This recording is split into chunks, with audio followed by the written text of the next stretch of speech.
poi dopo se mi farà, ma li portati in alghero. Alghero, che bella città! Sapete che è una città catalana, così, e hanno anche una piazza. Vindiamo Doron, sapete io Doron scimisco, scimisco poi Doron, mi sono passato Doron e durata a scappa la sanata, tipo un figlio all'occhio spancati così, mi piace, mi piace.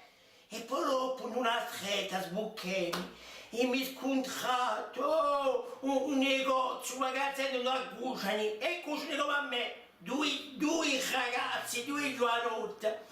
Riccardo e Irene, oh che meraviglia, ci di tutti quei ragazzi, oh che simpatia signori, figurati che mi hanno fatto, ciò che mi hanno fatto a me signori, mi commosso, no ma quando pensa, la colta sorte come di noi, è vero, e mi commuove perché cosa fa, ce n'è più fratinanza così, figurati che mi hanno fatto a me, figurati.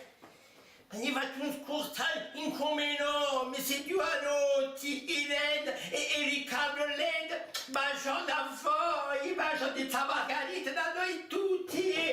Oh, che bravissimi! C'è un mangiare qualcosa. E siamo andati a mangiare, una pizza da Tony e Rosi.